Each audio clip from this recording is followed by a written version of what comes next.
प्रिया कुमारी अगवा थी विया उनखे बादियाब करण जे लाइ के उपाउ वरिता वेंदा। हितां जे माण्हुनि जो इहो बि मुतालबो आहे त जेके धाड़ेल कल्चर आहे उहो सिंध जो नासूर बणिजी चुको आहे, उनखे ख़तमु करण जे लाइ फौरी तौर ते जोगा उपाउ वरिता वञनि। ऐं मां इहो बि तव्हां नाज़रीन खे ॿुधाईंदो हलां त जेको घोटकीअ में पुलिस ऐं रेंजर्स गॾियल ऑपरेशन कयो आहे उन जूं कामयाबी मिलण इन जा समरात मिलणु शुरू थी विया आहिनि।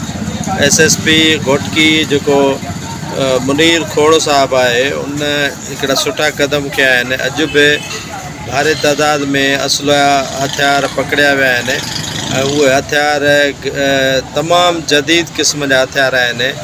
उन में गनशिप ताईं बि जेका हथियार मिलिया आहिनि पुलिस ऐं रेंजर्स ॾे गॾियल कार्रवाई सबबि मूंखे यकीन आहे, मूंखे उमेदु आहे त धाड़ेल जेको यासीन शर आहे उनखे पुलिस मुक़ाबले में मारियो वियो, उनजो लाश 3 ॾींहंनि खां पोइ नहर मसूर नहर वाह मां हथायो आहे। अहिड़े नमूने सां जेके सिंध जो नासूर बणियल धाड़ेल आहिनि, जेके पुलिस ऑफिसरनि जे क़त्ल में इन्वॉल्व आहिनि, उन्हनि जे ख़िलाफ़ फौरी तौर ते हिकिड़ो जटरादार ऑपरेशन करे उन्हनि खे कैफ़र किरदार ते